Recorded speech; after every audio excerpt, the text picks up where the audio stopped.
Think about the most loyal person you know. Not loyal in a vague, general way. I mean the one who actually shows up.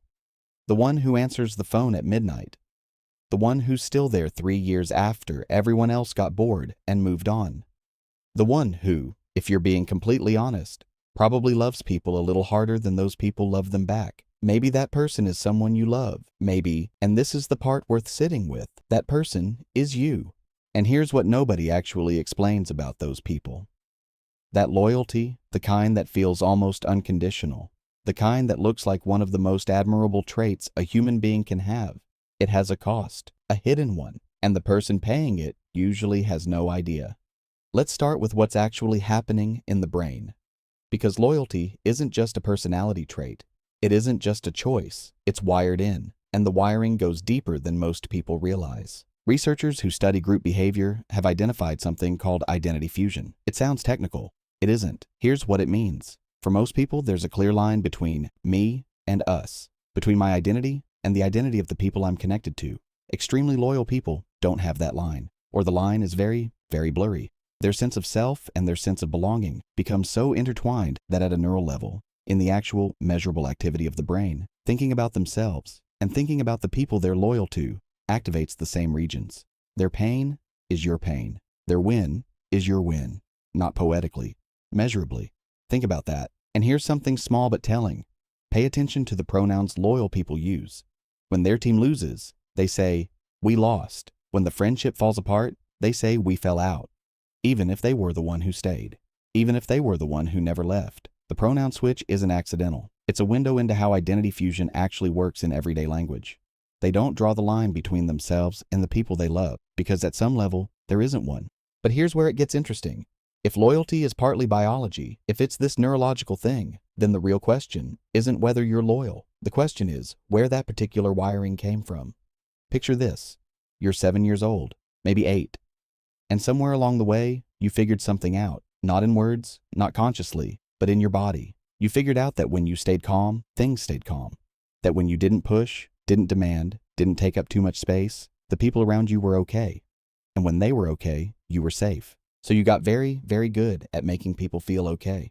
You learned to read the room before you walked into it. You learned to anticipate what was needed before anyone asked. You learned to be the one who stayed, the one who absorbed, the one who held things together quietly, without making a fuss. And people noticed. They called you mature. They called you reliable. They called you loyal. And honestly, it felt good to be called those things. Here's what they didn't tell you. That skill, that extraordinary finely tuned ability to attune to other people, wasn't just a personality trait you happened to develop. For a lot of extremely loyal people, it was a survival strategy. Therapist Pete Walker coined a term for this, the Fawn response. You've probably heard of fight, flight, and freeze, the 3 trauma responses that get talked about all the time. The Fawn response is the 4th one, the least recognized, and possibly the most quietly widespread. Fawning is what the nervous system does when it learns that safety lives in other people's approval. That conflict is dangerous. That love is something you earn by being useful, available, easy, and not too much. From the outside, it looks exactly like loyalty. It gets praised as loyalty. The person doing it often genuinely believes it is loyalty. But underneath, it's a nervous system running a very old program. One that learned early that keeping other people comfortable was the only reliable way to feel safe. Now, before anyone decides I'm saying loyalty is trauma and nothing else, I'm not. That's not what the research says, and it's not what I'm saying. What I'm saying is this. For a significant number of extremely loyal people, the roots run deeper than character, and the cost runs higher than they know. If you're starting to recognize this in yourself, hit subscribe. This channel is for people who want to understand the psychology they were never handed a map for. But let's be clear about what extreme loyalty actually produces. Because it produces real things, remarkable things. Research on identity fusion, some of the most interesting work in social psychology right now, found that people who score highest on loyalty measures also show a willingness to make personal sacrifices for their group that is comparable to the instinct most people only feel for immediate family. Not friends, family. That's an extraordinary level of commitment, and it's genuine. Here's the paradox at the core of it. Extremely loyal people are simultaneously the most likely to stay too long and the person you most want in your corner when everything falls apart. They don't calculate exit strategies. They don't do a quiet cost-benefit analysis when things get hard. They just stay, and in a world where most people are quietly calculating, that is genuinely rare. They're also, for what it's worth, often the people others trust with their real selves, because they don't leave when things get complicated, which means people show them more. which means they carry more, which is, honestly, both the gift and the problem. And let's be honest about something else, because this is the part nobody puts in the caption. The cost of extreme loyalty isn't always visible.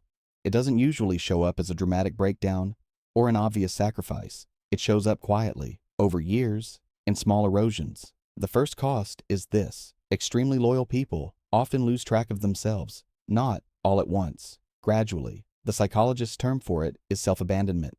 When the habit of orienting toward other people's needs becomes so ingrained that your own preferences, opinions, and desires go quiet. You can become so skilled at reading others that you forget how to read yourself. You know what everyone else in the room is feeling.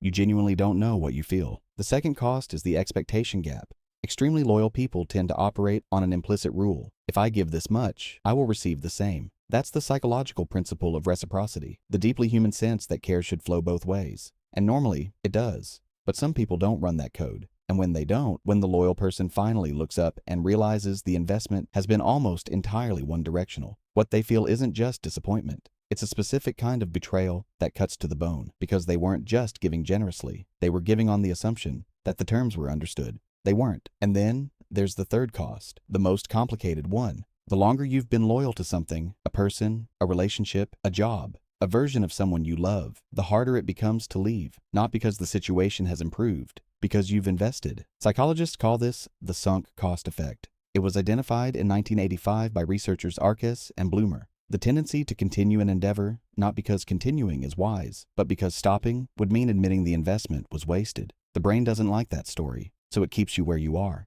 Keeps you explaining the behavior, minimizing the pattern, giving one more chance. It's not weakness, it's neuroscience, but knowing that doesn't make it cheaper. So here's the question, and it's worth sitting with for a moment. When you stay, when you show up, when you hold on past the point most people would have let go, is that your strength, or is that your training? Is that loyalty? Or is that a person who never quite got the message that they were allowed to leave? Now, and this distinction matters, I'm not saying extreme loyalty is a flaw. What I'm saying is that there are two kinds of loyalty, and most people who are loyal have never been taught to tell them apart. Attachment researchers draw a clean line between what they call secure loyalty and anxious loyalty. Secure loyalty is chosen. It survives disagreement, distance, and the occasional bad month. It can say no without catastrophizing. It holds people not because it's terrified of what happens if it lets go, but because it genuinely wants to. Anxious loyalty is compulsive. It needs constant reassurance. It can't tolerate the idea of loss. It will stay in situations it shouldn't, not out of love, but out of fear of what it means to leave. The behaviors can look identical from the outside.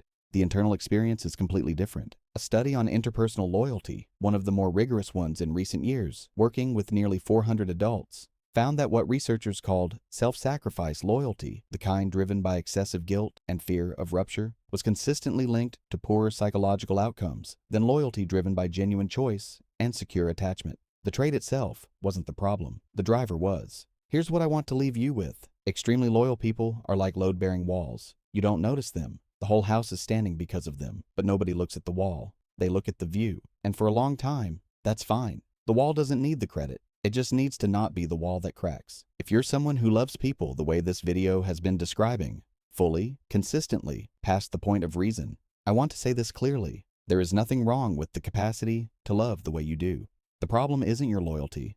The problem is that nobody ever told you that loyalty, real loyalty, includes yourself. You lost something in all that giving. You lost the habit of checking in with your own needs, of asking what you actually want, of letting the answer to that question matter. But you gained something too, something most people genuinely don't have. You gained the experience of being someone others can actually count on. You carry that. And the people who've been lucky enough to be on the receiving end of it, even if they never said so, know it. What it's not worth is yourself. If this resonated with you, I genuinely appreciate you subscribing. This channel is for people who want to understand the psychology most people never hear about themselves. Your support actually means a lot. And if this landed, if you're someone who gives everything to the people you choose, but needs to come home to silence to finally breathe, there's a video on this channel that's going to make a lot of sense. It's about people who don't like having guests over. Not because they're antisocial, because some people recharge alone.